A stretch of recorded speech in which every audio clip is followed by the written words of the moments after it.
Oi, pessoal. Estamos aqui para a terceira parte da regra da cadeia, que é a regra que nos diz como derivar f composta com g. Lembra? A derivada de f composta com g no ponto A é f' de g de A vezes g' de A. Vimos isso em dois vídeos já anteriores.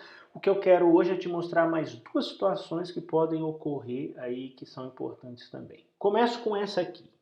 Imagina que eu quero derivar essa função aqui, ó, cosseno da raiz de x2 mais 1, e perceba que isso não só é uma composição de funções, mas é uma composição que envolve mais de duas funções.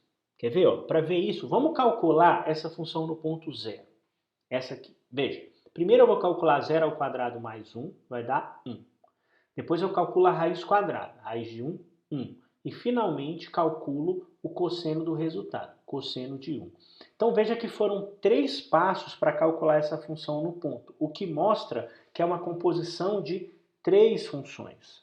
E aí você vai se perguntar, poxa, como que eu faço agora? Porque a regra que você mostrou aqui é para composição de 2 funções só.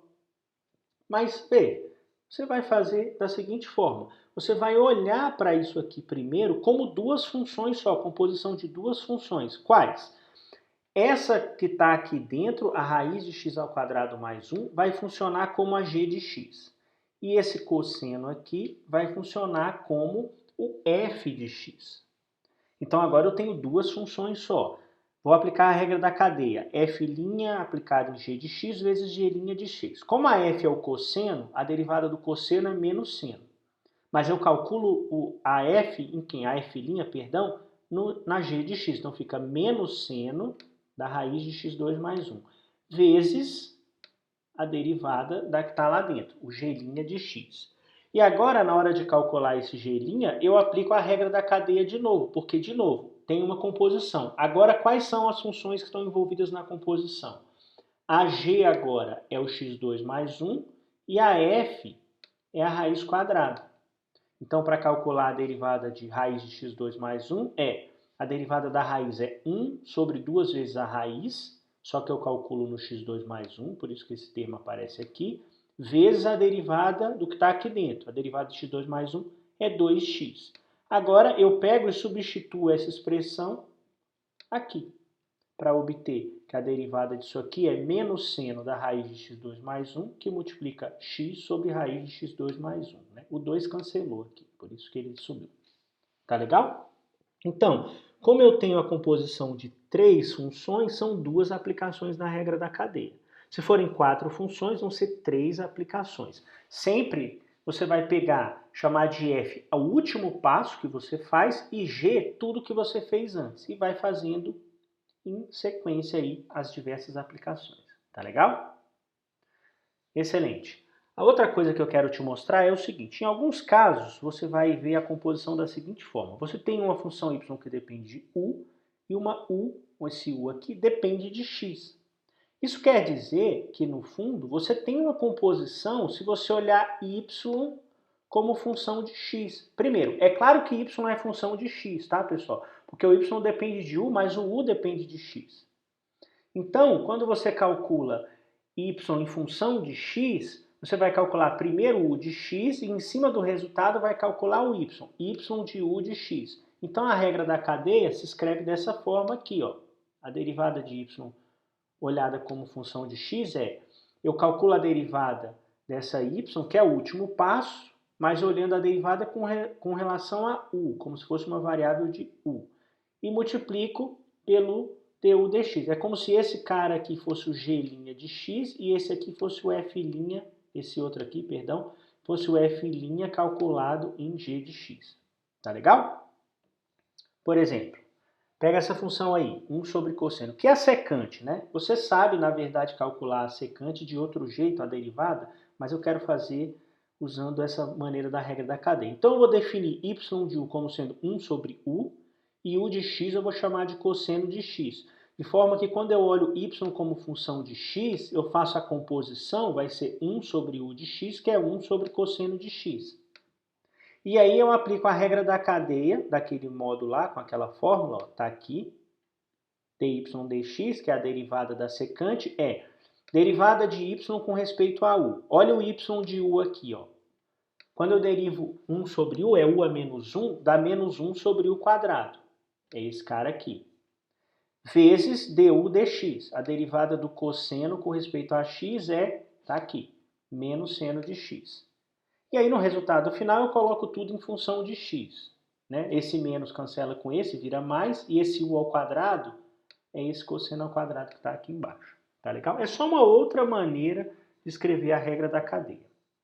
Eu vou usar essa maneira para fazer um negócio bem interessante agora. Olha só, você tem um peixe lá, uma certa família de peixe, e você sabe o seguinte, que o peso dele em função do comprimento é dado por essa expressão aqui, 10 vezes L ao cubo. Então, se você sabe o comprimento, você sabe o peso. Claro, o peixe nasce e ele começa a crescer, e ele vai crescendo. Ou seja, o comprimento dele é função do tempo. O T aqui está sendo medido, sei lá em dias, dias depois do nascimento dele. E vamos supor que você sabe o seguinte, que a taxa de variação do comprimento com relação ao tempo verifica essa equação aqui.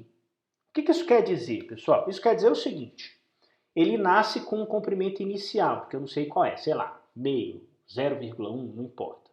Mas o fato é o seguinte, vai ser um comprimento, claro que é menor do que 2, então esse número é positivo, quer dizer que o peixe começa a crescer, tá vendo? A derivada do comprimento é positiva.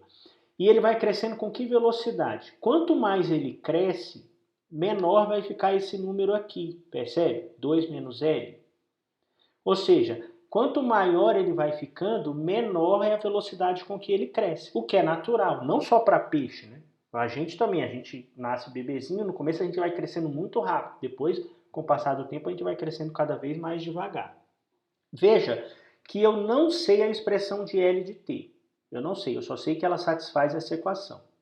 Sei a expressão do peso em função do comprimento e, claro, posso afirmar categoricamente que o peso, na verdade, é função do tempo também.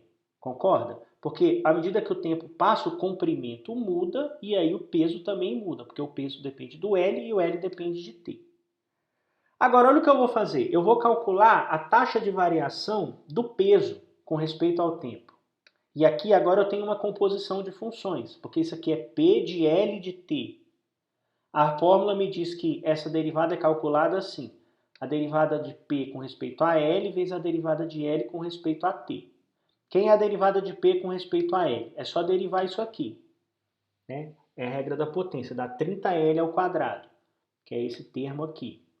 Quem é a derivada de L com respeito ao tempo? Veja, eu não sei quem é o L, mas eu sei a taxa de variação dele. O dl dt está aqui. Repito aqui.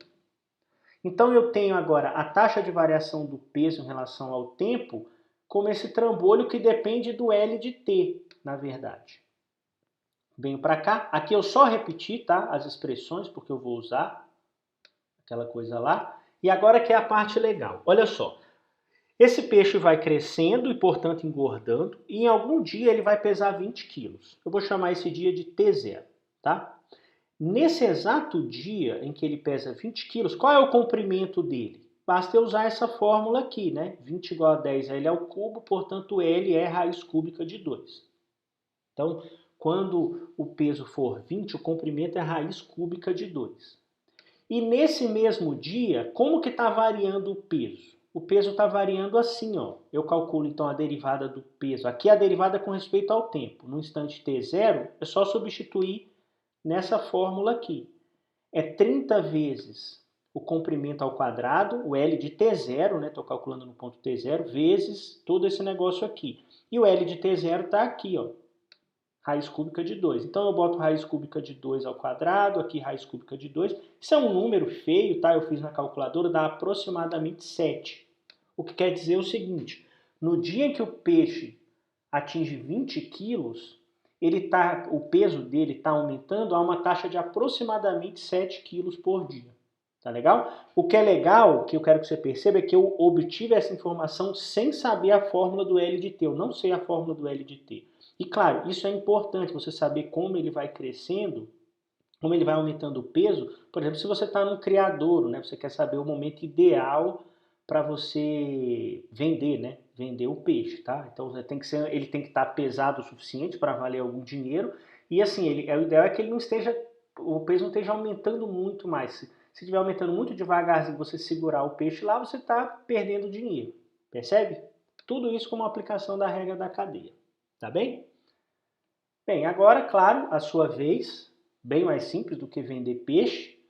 Pega y como sendo de u, como sendo raiz de u, e u sendo de x. Perceba que o y é função de x, é uma composição. Aplica a regra da cadeia com aquela fórmula lá nova que eu te ensinei para calcular essa derivada. Você pausa, faz essa conta simples e confere já já. Vai, pausa.